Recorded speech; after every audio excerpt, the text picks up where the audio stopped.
Today topic which I am going to discuss is all about मोल। मोल क्या चीज़ है? मोल की हमारी केमिस्ट्री में इसकी क्या इम्पोर्टेंस है? मोल्स की वैसे कई डेफिनेशन हैं, लेकिन इसकी जो से क्लासिकल डेफिनेशन है, क्लासिकल डेफिनेशन ऑफ मोल, जो कि मोल को बहुत ही अच्छी तरीके से हमें प्रेजेंट कर सकती है, वो ये डेफिनेशन है: atomic mass, molecular mass and formula mass of a substance expressed in grams is called a mole. Mole कहते हैं जब एटॉमिक मास या मॉलिक्यूलर मास या फार्मूला मास, एटॉमिक मास कहते हैं प्रोटॉन प्लस एटॉमिक मास कहते हैं प्रोटॉन प्लस न्यूट्रॉन एक एटम में जितने होते हैं। मॉलिक्यूलर मास कहते हैं पूरा मॉलिक्यूल है उसमें, यानी कि कार्बन डाइऑक्साइड है, कार्बन का एटॉमिक मास और ऑक्सीजन का जितना एटॉमिक मास आ रहा है, दोनों को एक साथ ऐड कर लेंगे, मॉलिक्यूलर मास बन जाएगा। फार्मूला मास कहते हैं जैसे NaCl है, NaCl के फार्मूले में जितने एटॉमिक मास बन रहा है उसको हम फार्मूला मास कहते हैं। तो जब उनको हम ग्राम के अंदर जब उसको हम ग्राम के अंदर एक्सप्रेस करते हैं, उनको हम कहते हैं मोल। ऑलराइट, अब इनको SI system units mole is defined as, ऐसा यूनिट का भी ये यूनिट है ना मोल, इसको ऐसा यूनिट में डिफाइन किया जाता है the amount of substance containing as many elementary particles, atom, molecular or formula units as they are atoms in exactly 12 gram of carbon dioxide. जितने कार्बन डाइऑक्साइड में एटम्स होते हैं 12 ग्राम के कार्बन डाइऑक्साइड में, उतने जितने एटम्स हैं, जितने अंदर कार्बन डाइऑक्साइड का हमारे एटम्स 12 ग्राम, उसको कार्बन को स्टैंडर्ड लिया गया है। जब कार्बन 12 ग्राम हो, उसके अंदर जितने एटम्स मॉलिक्यूल एटम्स जितने भी होंगे वो उसको हम एक मोल कहेंगे। उस पूरे एटम्स को कंबाइन करके जितने एटम्स बनते हैं। इसमें अब मॉलिक्यूलर मास क्या चीज़ होती है? मॉलिक्यूलर मास कहते हैं the sum of atomic masses of the atoms in a molecule of substance.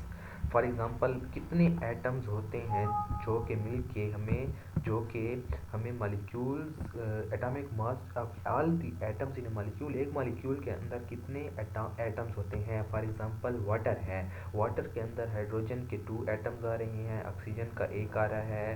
ये अब इसको हम हाइड्रोजन जो है, हाइड्रोजन का एटॉमिक मास मॉलिक्यूल का 2 है, इसको 1 से मल्टीप्लाई करके, क्योंकि एक उसके साथ आ रहा है, 2 हाइड्रोजन आ रहे हैं, उसका एटॉमिक मास 1 है, 2 हाइड्रोजन है, तो उसको 2 से मल्टीप्लाई कर लेंगे, प्लस 16 ऑक्सीजन 16 है। ये एटॉमिक फॉर्म में है, ना कि मॉलिक्यूलर। अगर मॉलिक्यूलर में होता तो हम 32 लिखते, 9 16 आ रहे हैं। इनको हम एडअप कर लेंगे, ये 18 AMU आ चुका है। CH4 आ रहा है, उसका मॉलिक्यूलर मास निकालने का तरीका, कार्बन का 12, हाइड्रोजन का 1 क्रॉस 4, ये 4 से मल्टीप्लाई करेंगे क्योंकि उसके साथ ये मॉलिक्यूलर फॉर्म में है, तो हम इसका जो सा मॉलिक्यूलर मास निकलेगा वो होगा 16 AMU। फार्मूला मास अब क्या चीज़ होती है? Formula mass sum of atomic masses of all atoms in a formula unit of compound. Formula unit यानी कि NaCl, ये एक साथ बहुत ही एक बड़े स्ट्रक्चर में जॉइंट स्ट्रक्चर बना लेते हैं, बहुत बड़े बड़े स्ट्रक्चर होते हैं। इनमें अब सोडियम का 23 35.5 जितने निकले हैं एटम्स निकल आ चुके हैं। NH3 में 14 प्लस 1 क्रॉस 3 17 AMU उसका फार्मूला मास आ गया। 1 mole of Avogadro number particles और मोल में क्या रिलेशन है? फॉर एग्जांपल वाटर है, वाटर का मॉलिक्यूलर मास 18 ग्राम है, 18 ग्राम यानी कि एक मोल बनेगा, क्योंकि उस मोल की डेफिनेशन भी यही है, atomic mass, molecular mass, formula mass of a substance expressed in gram. जब उनको हम ग्राम के अंदर एक्सप्रेस करेंगे, ये भी ग्राम के अंदर एक्सप्रेस हुआ पड़ा है, तो ये 1 मोल है। जब 1 मोल होगा, 1 मोल की जब बात करेंगे, ये इक्विवेलेंट है 6.022 क्रॉस 10⁻23 पार्टिकल्स। एक मोल के अंदर इतने पार्टिकल्स होते हैं, जो कि 6.022 मॉलिक्यूल्स, क्योंकि वाटर है इसलिए मॉलिक्यूल्स लिखा जाएगा। और उसके बाद CH4 आ रहा है, CH4 16 ग्राम बनते हैं, 16 ग्राम यानी कि एक मोल है तो उसमें इतने मॉलिक्यूल्स हैं। सिंपल बात है ये मोल। इसमें आप डेफिनेशन, आप इनको आराम से देख लें, ये सारा लिखा पड़ा है, इनको आप एक दफ़ा पॉज करके आप आराम से इनको देख लें। सीधी सिंपल सी बात है, जो अभी तक मैंने आपको समझा रखी है सारी वही की वही बात है। इसमें आप रीडिंग कर लें, इनको बहुत अच्छी तरीके से समझ आपको आ जाएगी, ये सिंपल तरीके हैं।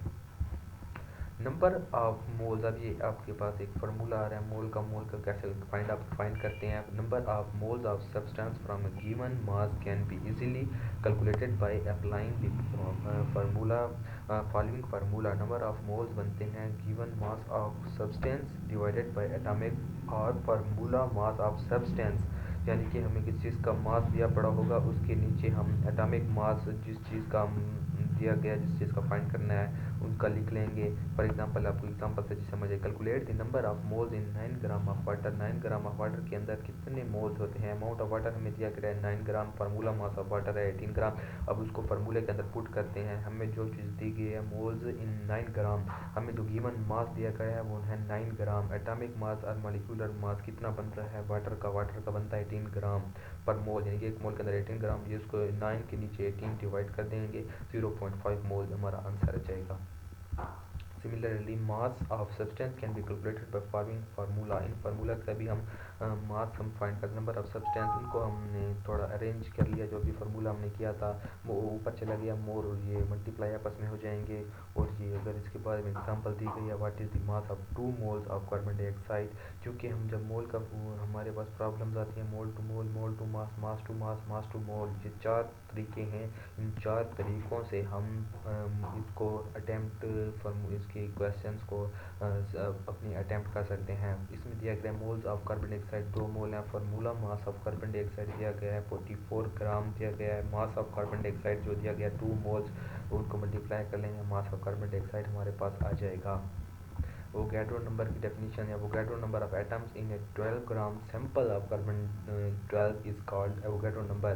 कार्बन 12 है, उसके अंदर जितने ज़्यादा एटम्स होते हैं वो जितने पार्टिकल्स होते हैं वो एवोगैड्रो नंबर कहलाता है, क्योंकि कार्बन को स्टैंडर्ड लिया गया है। और हाइड्रोजन 1 ग्राम है, उसमें 1 मोल ऑफ एटम्स होंगे या हाइड्रोजन होंगे, क्योंकि 1 ही ग्राम है उसमें, उसके अंदर एवोगैड्रो पार्टिकल्स भी उतने के उतने ही होंगे। हाइड्रोजन मॉलिक्यूल है, मॉलिक्यूल में भी उतने मॉलिक्यूल्स होंगे 6.022 इस hydrogen ion, positive ions of hydrogen 1 mole of positive ion, negative ions of hydrogen, hydrogen इसमें से यानी कि हाइड्रोजन नेगेटिव आ रहा है क्योंकि इसमें एक इलेक्ट्रॉन ऐड हो चुका है। हाइड्रोजन पॉजिटिव आ रहा है क्योंकि इससे एक इलेक्ट्रॉन निकल चुका है। 1 ग्राम 1 mole of positive ions of hydrogen. Simple so आप इसको एक दफ़ा प्रैक्टिस कर लें, बहुत ही आसान है, आपसे बहुत ही अच्छी तरीके से अटैम्प्ट हो जाएंगे। So for more videos please subscribe our channel. Thank you.